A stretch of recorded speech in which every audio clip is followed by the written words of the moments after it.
நட்சத்திரங்கள் ஒரு மனிதனை எப்படி இயக்கும், நட்சத்திரங்கள் ஒரு மனிதனை எப்படி இயக்கும் என்பதை விட எப்படி வழிநடத்த செல்லும். ஏன்னால் ஒரு மனிதன் தன்னுடைய நட்சத்திரத்தின் மூலமாகத்தான் தன்னை வழிநடத்தி போகணும் அப்படின்றது இயல்பாகவே ஒரு உண்மை. ராசியை சொல்கிறோம், லக்னத்தை சொல்கிறோம், ஆனால் முக்கிய பங்கு யார் வகிக்கிறா? நட்சத்திரம் தான்.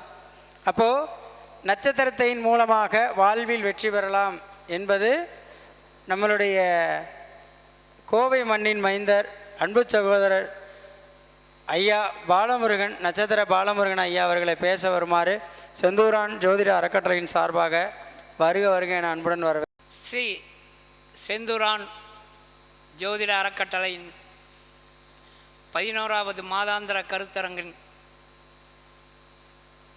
தலைமை பொறுப்பு ஏற்று எங்களது குருநாதரின் ஒருவரான ஐயா பொன்னியாசாமி அவர்களே, இந்த செந்தூரான் ஜோதிட அறக்கட்டளையினுடைய நிறுவனர் உயர் திரு பிரகாஷ் அவர்களே, மற்றும் எனக்கு பின் பேச இருக்கும் ஜோதிட ஜாம்பவான்களே, என் முன் அமர்ந்திருக்கும் ஜோதிட ஜாம்பவான்களே, உங்கள் அத்தனை பேருக்கும் நான் வணங்கும் திருச்செந்தூர் முருகன் அருளி அகற்றியலார் இயற்றப்பட்டு அந்த இனிய குமாரசாமியினுடைய நூலை நட்சத்திர வடிவமாக செயல்பட்டு கொண்டிருக்கிறது. அது நான் இந்த ஊரில் செங்கோட்டு வேலவனுடைய அருளால்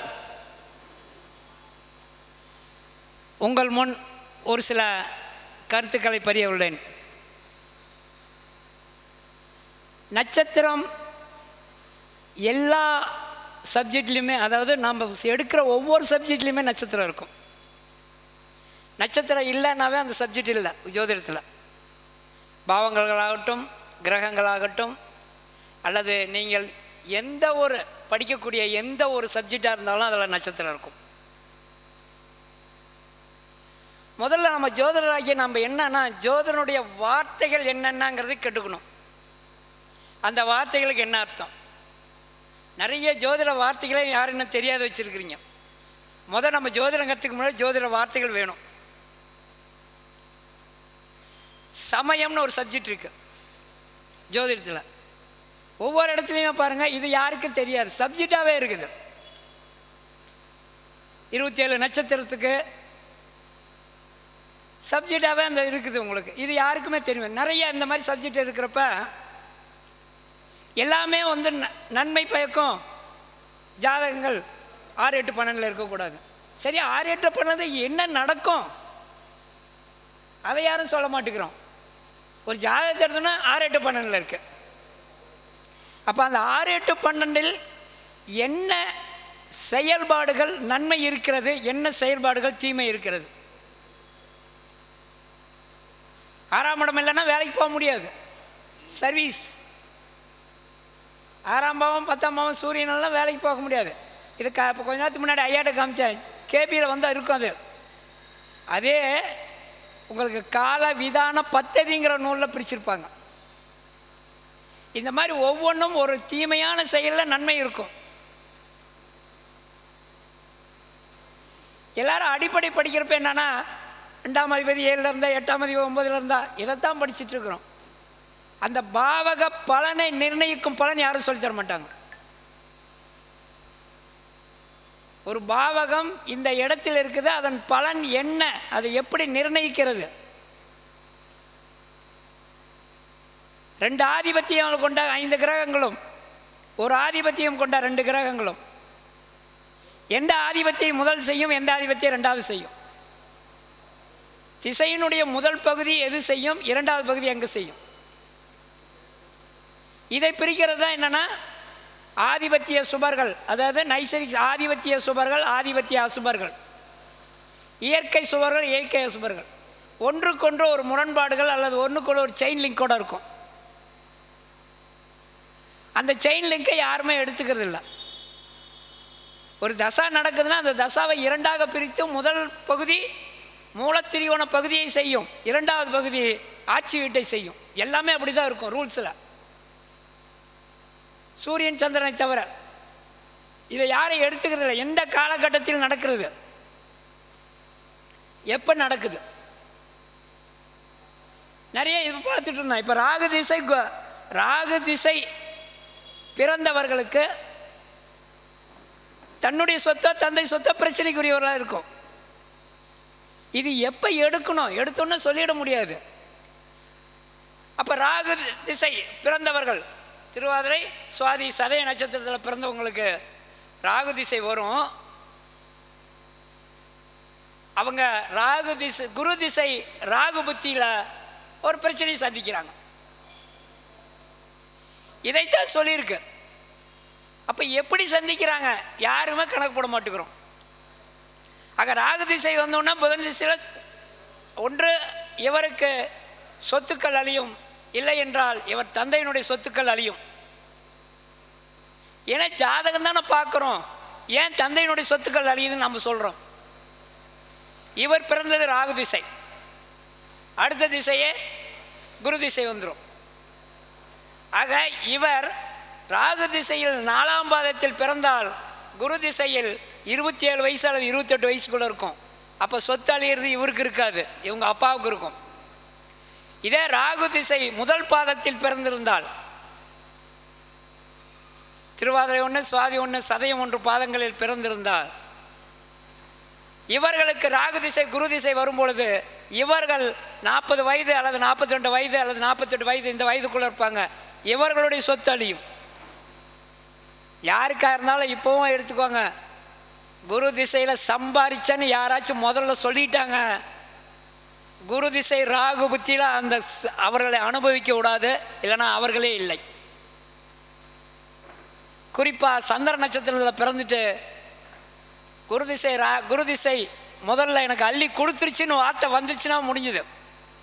குரு திசை ராகு புத்தியில் அவங்க இல்லைன்னா சொல்லி எழுதி கொடுங்க. நான் நிறையா பார்த்துட்டேன். இந்த அச நட்சத்திரம் குரு திசை ஸ்டார்டிங், குரு திசை குரு புத்தி, குரு திசை இந்த புத்தியில் வரப்போ, சனி புதன் புத்தியெல்லாம் வரப்போ உங்களுக்கு என்ன பண்ணுன்னா அள்ளி கொடுக்கும். அதை வச்சு ஆட்டம் போட்டாங்கன்னா மாட்டிக்குவாங்க. அப்போ தான் அவங்களுக்கு மைனர்னு பேர். அவங்க தான் சந்திரனில் பிறந்தவங்களுக்கு தான் அந்த மைனருங்கிற பேர் வருது. 4 விரல மோதிரம் போட்டுக்குவாங்க. இந்த அச நட்சத்திரத்துக்காரன் பண்ணுற மிகப்பெரிய கொடுமையாக தான். 4 விரல மோதிரம் போட்டு வெள்ளை வேட்டி பேண்ட் சட்டை கழட்டிட்டு தெருவில் சுற்றினானா அவனுக்கு குரு திசை இருக்கிறது. குரு திசை ராகுபத்தியில் ஆள் இல்லை. எல்லா இடத்துலையும் ஓப்பனாக நான் நிறைய இடத்துல சொல்லியிருக்கிறேன், அனுபவிக்க விடாது. சந்திரன் குரு சேர்ந்து அனுபவிக்க விடாது, அவர்களே சம்பாரித்து அள்ளி கொடுத்துரும். அதனால தான் குரு திசை யாருக்கேனும் ஸ்டார்ட் ஆகிடுச்சுனாவே கேர்ஃபுல்லாக இருந்துக்கோங்க. அள்ளி கொடுக்குதுன்ட்டு ஏதோ இப்போ செஞ்சோம் மாட்டிக்கும். குரு திசை ராகுபத்தியில் எல்லாத்தையும் பிடிக்கணும். இப்போ இந்த மாதிரி ஒவ்வொன்றுமே இருக்கிறப்ப என்ன அப்படின்னா, இந்த நட்சத்திரத்தினுடைய தன்மைகள். இன்னொன்று கேட்டிருப்பீங்க, தியாஜியம்ங்கிற ஒரு வார்த்தை யாராச்சும் கேள்விப்பட்டிருக்கீங்களா? தியாஜியம்னு இருக்கும்.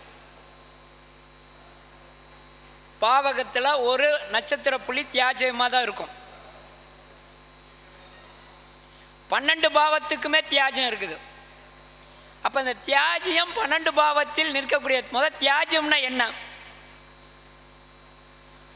தியாஜியம் என்று ஒரு இருக்கிறப்ப அந்த நட்சத்திர புள்ளியில் ஒரு கிரகமோ அல்லது நோய்க்குரிய புதனாகிய கிரகம் அங்கே நின்றால் இவர்கள் வாழ்நாள் முழுவதும் ஏதோ ஒரு நோயை சந்தித்து கொண்டே இருப்பார்கள். ஒவ்வொரு கோச்சாரத்திலும் செயல்படுவார். அப்போ தியாஜியம் என்பது நோய்த்தன்மையும் துன்பத்தையும் கொடுக்கக்கூடிய ஒரு செயல். அப்போ நட்சத்திர தியாஜியம்னா என்ன அப்படின்னு 12 பாவத்துக்கும் ஒவ்வொரு நட்சத்திர புள்ளி தியாஜியமாக இருக்கும். அதில் புதன் நின்றால் நோயை நிரந்தரமாக கொடுக்கும். மற்ற கிரகங்கள் இருந்தால் நோயை அந்த கிரகத்துக்கு தகுந்த மாதிரி கொடுத்துரும் கோச்சாரத்தில். அப்போ நம்ம திடீர்னு நல்லா இருப்போம், ஏன்டா நம்மளுக்கு திடீர்னு ஒரு நோய் வருது, தீரல, 1 மாதம் ஆகியும் தீரல, ரொம்ப ட்ரீட்மெண்ட் எடுத்துகிட்ருக்குறோம் அப்படின்னு நினச்சிட்டு இருக்கிறப்ப தான் தெரியும் நட்சத்திர தியாஜியத்தில் எந்த கிரகம் நிற்கிறது. அது உங்களுக்கு எந்த பாவமாக வருதோ அந்த பாவம் வழியாக உடலில் அந்த பிரச்சனையை ஏற்படுத்தும். அது மேசத்துக்குள்ளே வந்துச்சுன்னா தலையில் ஒரு பிரச்சனையை ஏற்படுத்தும், மீனத்தில் வந்துச்சுன்னா காலில் ஒரு பிரச்சனை ஏற்படுத்தும். அப்போ அந்த நட்சத்திர தியாஜியம் புள்ளி எங்கே? ஒவ்வொரு பாவத்துக்குமே அஸ்வினி 1. அஸ்வினி 1 என்பது மேச நவாம்சத்தில் வரக்கூடிய 1. அப்போ அந்த மேச நவாம்சத்தில் இருக்கக்கூடிய அந்த அஸ்வினி 1 ஒரு கிரகம் இருந்து திசை நடத்தினாலோ அல்லது கோச்சார கிரகம் அங்கே வரும்பொழுது பாருங்க, ஏதோ உடல் ரீதியான ஒரு பிரச்சனையை சந்திப்பாங்க. இது மேச நவாம்சம். நவாம்சத்தை பொறுத்து தான் உங்களுக்கு வரும். அடுத்தது கிருத்திகை 2. இது தியாஜியம். நட்சத்திர தியாஜியம் முழுசு நீங்கள் எடுத்துக்கோங்க, சொல்லி தந்திருப்பாங்க அடிப்படையில். நான் இங்கே பாடமாக எடுக்க விரும்பல. தியாஜியத்துக்குள் ஒரு கிரகம் உள்ளே போச்சுன்னா அந்த கிரகம் நவாம்ச அடிப்படையில் அங்கே பிரச்சனையை உருவாக்கும். கிருத்திகை 2 அம்சத்தில் அது மகர நவாம்சம் உலகம். அப்போ கிருத்திகை 2 அந்த புதன் செல்லும் காலங்கள்லாம் பாருங்கள், மகரத்தில் இருக்கக்கூடிய உடல் ரீதியான பகுதி இடுப்புக்கு கீழ் முழங்காலுக்கு மேல் ஏதோ ஒன்று இருந்துகிட்ருக்கும், இருக்காது, ஏதோ ஒரு நம்ம பிரச்சனை சந்திப்போம். அப்போ தியாஜியம் என்பது என்ன, எங்கே இருக்கு செயல்படுகிறது? மிதுன ராசியில் திருவாதிரை 3. இது கும்ப நவாசமாக விழுந்துடும். கண்டிப்பாக பாருங்கள், திருவாதிரை 3 புதன் நிற்கிறவங்களுக்கு வெரிக்கஸ் தொந்தரவு இருந்துக்கிட்டே இருக்கும். அப்போ தியாஜியத்துக்குள் நோய் கிரகம் அது எங்கே? நரம்பு சம்பந்தப்பட்டது, முழங்காலுக்கு கீழ் பாதத்துக்கு மேல். அப்போ வெரிக்கோஸ் அங்கே இருக்கும். தியாஜியம்னாவே முதல்ல நோயின்னு எடுத்துவாங்க, அப்போ தீமையெல்லாம் மற்றது வச்சுக்கும். அடுத்தது கடகத்தில் ஆயில்ய 4. இது மீன நவாம்சம். அடுத்தது சிம்மத்தில் பூரம் 1 சிம்ம நவாம்சமே விழுகும், வர்க்கோத்தம நவாம்சம்னு விழுகும் அது. அடுத்தது கன்னியில் உத்தரம் 2 இது கும்ப நவாம்சத்துக்கு போகும். வித்தரத்தில் பிறந்துருச்சுனாவே காலில் வெரிக்கோஸ் இருக்கும், ஏன்னா தோல் சம்மந்தப்பட்ட வியாதி இருக்கும். அது முழங்கால் பகுதியில் இருக்கும், ஏறக்குறைய இடுப்புக்கு கீழ் பாத உரல் இருக்கும். நவாம்சம் இதுக்கு கண்டிப்பாக அங்கே ஒரு பிரச்சனை சந்திப்பாங்க. அடுத்தது கண்ணில் துலாமில் சுவாதி 3 இது கும்ப நவாம்சம். கண்டிப்பாக அந்த கும்ப நவாம்சம் இருக்கக்கூடிய அந்த இடத்துல அந்த நோய்த்தன்மை இருந்து கொண்டே இருக்கும். அடுத்தது விருச்சிகத்தில் கேட்டை 4 இது மீன நவாம்சம். தனுசில் மூலம் 1 மேச நவாம்சம். மகரத்தில் அவிட்டம் 2 கன்னி நவாம்சம். கும்பத்தில் சதயம் 3 கும்ப நவாம்சம். மேசத்தில் இது மீனத்தில் ரேவதி 4 மீன நவாம்சம். இந்த மாதிரி நவாம்சம் உங்களது லக்ன புள்ளி விழுந்தாலும் அது தியாஜத்துக்குள்ளே தான் இருக்கும். அப்போ லக்ன புள்ளி விழுந்துச்சுன்னா ஏதோ ஒரு நோய் அவர்களை தாக்கி கொண்டே இருக்கும், மாறவே மாறாது. அப்போ தியாஜியத்தை நாம் எல்லாமே பார்ப்போம், இதெல்லாம் பார்க்க மாட்டோம். அவன் நிற்பான், நல்லா தாங்க இருந்தேன், ஹாஸ்பிட்டல் செலவு வச்சுக்கிட்டே இருக்குது. அப்போ நம்ம நோய்த்தன்மை நோய் இது பார்க்குறப்ப நம்மளுக்கு அங்கே எதுவுமே தெரியாது. அப்போ தியாஜியத்தில் எந்த புள்ளியில் லக்னம் இருக்குது, அப்போ அந்த லக்னத்துக்கு தகுந்த மாதிரி உங்களுக்கு நோய் இருக்கும். நோய் கிரகமான புதன் கோச்சாரத்தில் செல்லும் பொழுது இன்னும் அதிகமாகவே இருக்கும். நீங்கள் ஒவ்வொரு இடத்துலையும் இதெல்லாம் எடுத்து பார்க்கணும். ஜோதிடத்தில் எடுத்தோம், பாவத்தை பார்த்துட்டோம், 7ஆம் பாவம் 2ல் இருக்குது, மனைவி மூலம் வருமானம், இதெல்லாம் சொல்கிறத விட்டுடுங்க, அதுக்கு கீழே போங்க. பாவக பலன் நிர்ணயித்தல், கிரக பலன் நிர்ணயித்தல், அடுத்தது நட்சத்திர பலன் நிர்ணயித்தல், இதையெல்லாம் நீங்கள் படிச்சிங்கன்னா தான் இருக்கும். அதனால தான் ஒவ்வொரு நட்சத்திரத்துக்கும் ஒரு குணம் உண்டு, ஒரு செயல் உண்டு, ஒரு செயல்பாடுகள் உண்டு, அதனுடைய காரகத்துவம் மூலமாக. இன்றைக்கி திருவோணம் ஓடிட்டு இருக்குது. இன்னைக்கு பொறுத்த அளவுக்கு திருவோணம் என்பது அனைத்து கோயில்களுக்கும் உண்டான ஒரு செயல்பாடு. ஆனால் திருவோணம் என்பது தலையில் ஒரு பிரச்சனை நடக்கும். இதெல்லாம் எப்படி சொன்னாங்க நம்ம முன்னோர்கள்? வாமனனுக்கு கொடுக்குறாரு, வரம் கொடுக்குறாரு, 2 அடி வச்சிடறாரு, 3வது அடி எங்கன்னா தலையில் வைப்பார். என்னைக்கு திருவோணத்துக்காரர் தலையில் ஒரு பிரச்சனை இருந்துக்கிட்டே இருக்கும்.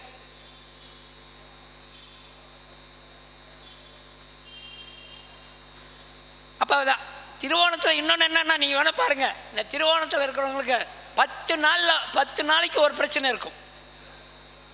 ஒவ்வொரு 10 நாள்லேயும் ஒரு பிரச்சனை இருக்கும். தலைவர் இருக்கிறாரு, ஒவ்வொரு 10 நாள்லேயும் ஒரு பிரச்சனை சந்திக்கிறார். ஏதோ ஒன்று வந்துடும். அது ஏன் 10 நாள்? வேற எதுவும் சொல்லக்கூடாதா? 10 நாள் என்ன கணக்கு? அஸ்தத்தில் இருந்து திருவோணம் வரலும் 10 நாள். திருவோணம் பண்டிகை பாருங்க, அஸ்தத்தில் ஆரம்பிப்பாங்க, திருவோணத்தில் முடிப்பாங்க. அந்த 10 நாளுமே இருக்கும். அப்போ ஒவ்வொரு 10 நாளும் இவங்களுக்கு ஒரு பிரச்சனை இருந்துகிட்டே இருக்கும். திருவோண நட்சத்திரத்துக்கு அஸ்தத்துக்கு வராது.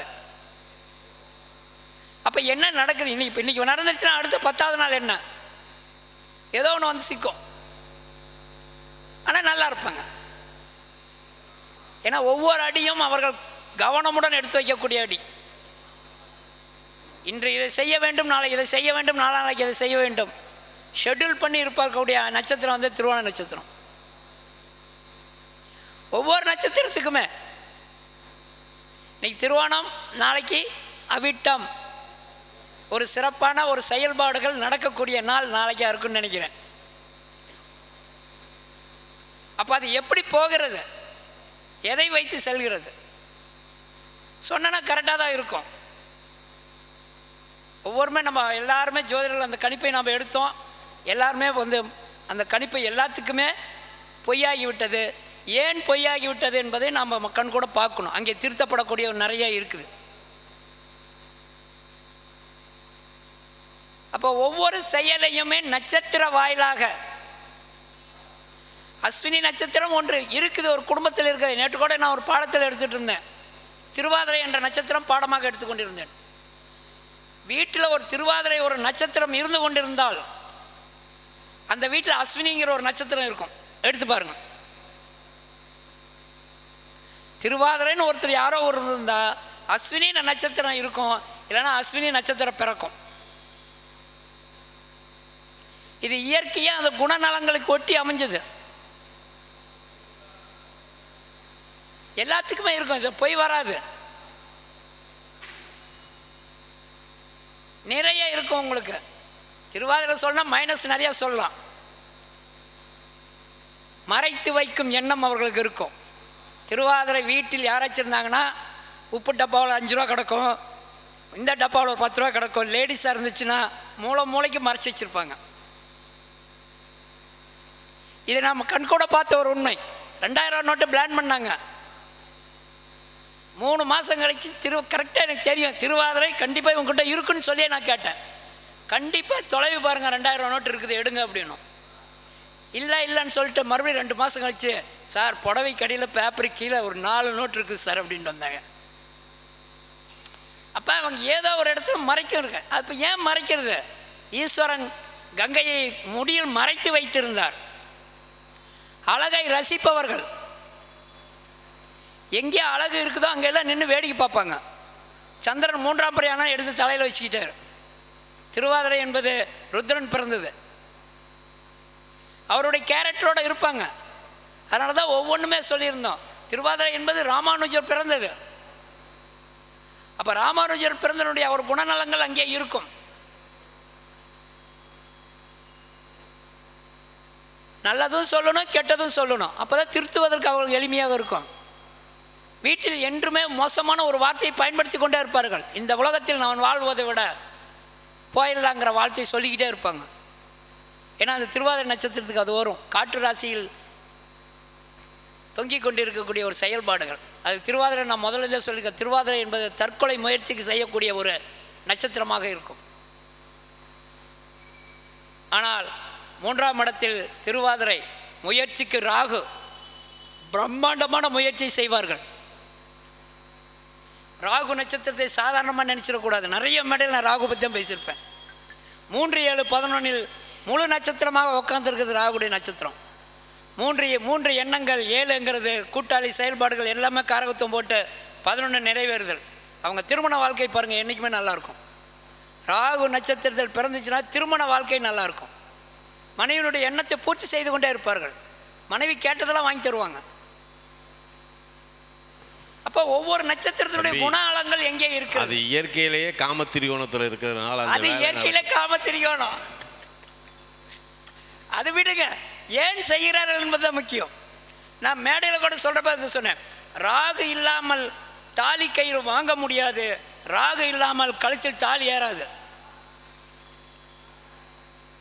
உங்கள் கல்யாண நாள் எடுத்து போட்டு பாருங்கள், ராகு எப்படி நிற்கிதுன்னு பாருங்கள். இதையெல்லாம் நம்ம இப்போ எடுத்து பார்க்கணும். அப்போ நட்சத்திரங்கிறது எவ்வளோ முக்கியமானதுன்னு பாருங்கள். விடை கிடைப்பதற்கு நட்சத்திரங்கள் மட்டுமே எடுக்க முடியும். உங்களுக்கு அக்யூரேட்டான விடை வேணும்னா நட்சத்திரத்தை பலன் சொல்லிட்டு போங்க. அதனால தான் இருக்குது குமாரசாமி நூல், தமிழ் நூல், முருகனர்லே அகத்தியரால் இயற்றப்பட்ட நூல், 2 நூல்கள், குமாரசாமியம் ஒன்று, குப்புசாமியம் ஒன்று. குப்புசாமியம் என்பது மருந்துக்கு பயன்பட்டது. அதில் தான் நவபாசனங்கள் செய்து சிலையாக வடித்தது. அகத்தியர் வந்தோன்னா மனித தர்மத்துக்கு ஒப்பாற்பட்டது, இதை கொண்டு முருகனாக வைத்து மேலே தண்டத்தை கொடுத்து மேலே வை அப்படின்னார். அப்போ தண்டம் என்றைக்குமே திருவாதிரை பிறந்தா வீட்டுக்கு தண்டம் சொல்லிகிட்டே இருப்பாங்க பாருங்கள். திருவாதிரை ஒரு குழந்தை இருந்துச்சு, அந்த குழந்தை வளர்ந்து ஒரு குறிப்பிட்ட வயது இளமை வறுமை இருக்கிறப்ப தண்டம்னு பேர். தண்டம்ங்கிற ஒரு கடவுள் இருக்கிறார், தண்டச்சோறுனே பேர். அந்த கோயிலாம் சோறு படைப்பாங்க. அது குறிச்சு சொல்ல நல்லா ஞாபகம் இருக்குது எந்த ஊருங்கிறது. தண்டச்சோறுங்கிறது அங்கேருந்து வந்தது தான், நாம் சும்மா வாயில் வந்து சொல்லலை. அப்போ தண்டங்கிற வார்த்தை அங்கேருந்து தான் வருது. ருத்ர தாண்டவம், ருத்ர தண்டம்னு அங்கே தான் எடுத்தாங்க. அப்போ ஒவ்வொன்றுமே நம்ம ஒரு நட்சத்திரத்தின்னு சொல்கிறப்ப வீட்டில் கூட ஒரு வார்த்தைகள் சொல்கிறதெல்லாம் நட்சத்திரம் தான் இருக்கும். அப்போ அதில் என்ன நட்சத்திரம் ஒழிஞ்சிருக்கு, அது எங்கே இருக்கிறது, இதையெல்லாம் நம்ம பார்த்தோன்னா எளிமையில் விட பழக்க வழக்கங்களே சொல்லிட்டு போயிடலாம். வெளி பழக்க வழக்கங்களே போகிற இடத்துல என்றைக்குமே பாருங்கள், பூனை குறுக்களை போகக்கூடாது. பூனைங்கிறது என்ன? புனர்பூசம், பூசம்.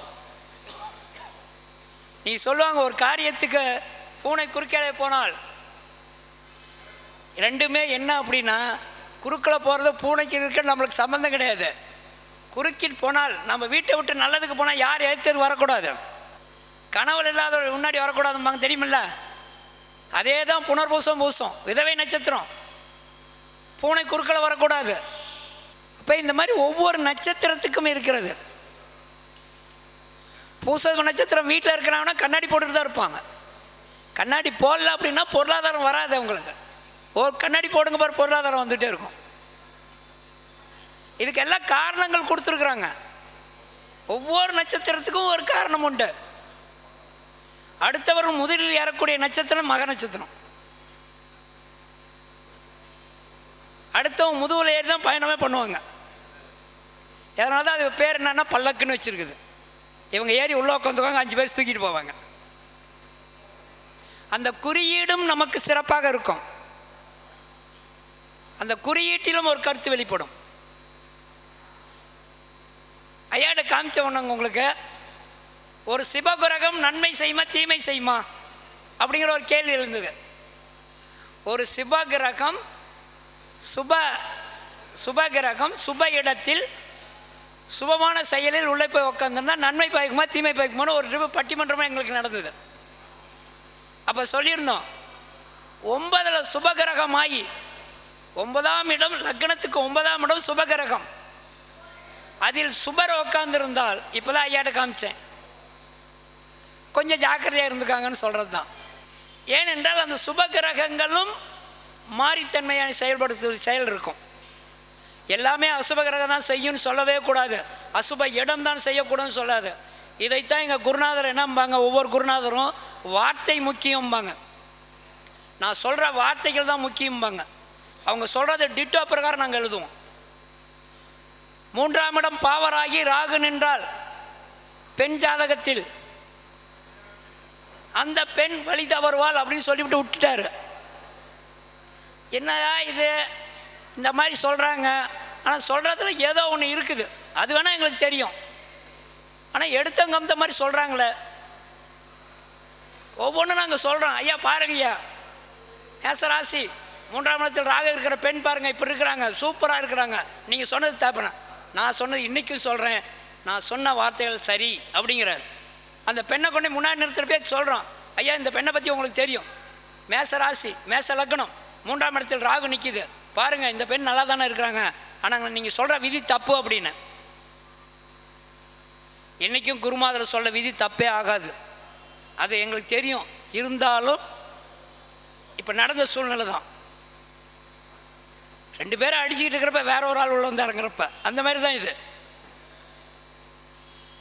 அப்புறம் கூட காதை பிடிப்பார், அடிக்கிட்டு காதை பிடிச்சி நல்லா சொல்லு, நான் என்ன சொன்னேன்னாரு. ஏன் 3ஆம் இடம் பாவராகியதில் ராகு நின்றால் அப்படின்னு, இன்னும் அழிச்சி சொல்லு அப்படின்னாரு. இன்னும் அதை மறுபடியும் கேட்குறான்னு மறுபடியும் அதே சொன்னேன். ஒரு 10 முறை கேட்டு 10ஆவது முறை கேட்டார். 3ஆம் இடம் பாவராகி, அப்போ மேச லக்னத்துக்கு 3ஆம் இடம் பாவர் வருமா? அந்த ஆகி கி யா அந்த 2 மட்டும் பொருளையே மாற்றிருச்சு. அப்போ 3ஆம் இடம் பாவராகக்கூடிய லக்னங்கள் எது எதுன்னு சொல்லு அப்படின்னாரு. மிதுனம் 3ஆம் இடம் பாவர், கன்னி 3ஆம் இடம் பாவர், விருச்சிகம் 3ஆம் இடம் பாவர், தனுசு 3ஆம் இடம் பாவர், கும்பத்துக்கு 3ஆம் இடம் பாவர். இந்த லக்னத்தில் அது பொருந்தும் அப்படின்னார். அப்போ தான் சொல்கிறார், குருமார்கள் சொல்கிற வார்த்தைகள் முக்கியம் அப்படின்னாரு. ஏன்னா நடுவில் இக்கு அப்படிங்கிற வார்த்தையை வச்சு தான் சொல்லுவாங்களாம்மா எல்லா குருமார்களும். அந்த இக்குங்கிற வார்த்தை தான் இது அப்படின்னு. அப்போ ஒவ்வொன்றுமே நாம் பார்க்குறப்ப அவர்கள் சொல்லுகிற வார்த்தைகள், சொல்லுகிற கருத்துக்கள் சரிவர எடுத்துக்கொள்ள வேண்டும். அதை தான் கொஞ்சம் நேரத்துக்கு முன்னாடி சொன்னது, 9இல் சுபராகி சுபகிரகங்கள் நிற்கணும். பெண்களுக்கு ஜாதகம் கொஞ்சம் கவனமுடன் இருப்பது நல்லது. அது யாருக்காக இருந்தானே, என்னுடைய குழந்தைக்காக இருந்தாலும் அதுதானே. அதனால் எடுத்தோடனே நம்ம என்ன பண்ணுவோம், நம்ம ஜாதகத்தை ஃபிட் பண்ணி பார்ப்போம். அது முடிஞ்ச அளவுக்கு நம்ம கருத்துக்கள் வேறு மாதிரி இருக்கும். ஏன்னா நாம் நமக்கு என்றைக்குமே நம்ம ஜாதகத்தை ஃபிட் பண்ணாதீங்க. ஒரு ஜோதிட விதி கிடைக்கிறப்ப நம்ம ஜாதகத்தை ஃபிட் பண்ணாதீங்க. காரணம் என்ன என்றால், நவ கிரகத்துடன் நாம் ஒன்றி இருக்கிறோம். அது நம்மளுக்கு நன்மை செய்து கொண்டு தான் இருக்குமே ஒழிய எந்த இடத்திலும் தீமை செய்யாது. அப்போ நம்ம ஜாதகத்தோடு ஒட்டி பார்க்குறப்ப அங்கே தீமை செய்யறதுக்கான வாய்ப்பு குறைவு. அதனால் நம்ம ஜாதகத்தோடு ஃபிட் பண்ணாதீங்க. அடுத்த ஜாதகத்தை வரும், ஃபிட் பண்ணி பாருங்கள். நிறைய இந்த மாதிரி ஜோதிட விதிகளை முதல் எடுத்துக்கோங்க. ஜோதிட விதிகள் நட்சத்திர வாயிலாகவும் கிரக வாயிலாகவும், நான் அதனால் ஒவ்வொரு முறையும் சொல்கிறேன், காரகத்துவத்தை இன்றைக்கும் நான் அடிப்படை காரகத்தை படிச்சுட்டு தான் இருக்கேன். இன்றைக்கும் நான் அடிப்படை காரகத்தை தான் படிச்சுட்டு இருக்கிறேன். ஐயா இப்போ கொஞ்ச நேரத்துக்கு முன்னாடி சொன்னார்ல, கும்பராசிக்கு, கும்ப லக்னத்துக்கோ கும்பராசிக்கோ இயற்கையிலே அந்த இது இருக்குது. ஏன்னா 4 9 கூடிய சுக்கிரன். அவர் இன்னொன்று சொல்ல மறந்துட்டார், சிம்ம ராசிக்கு 4 9 கூடியது செவ்வாய். அதையும் நாம் பார்க்கணும். அவ சுக பஞ்சமாதிபதி யோகம், ஒவ்வொன்றுக்கும் ஒரு யோகத்தை கையில் கொடுத்துருவாங்க. 12 லக்னத்துக்கும் தர்ம கர்மாதி யோகம் 9 10, தன பஞ்சமாதி யோகம் 2 5.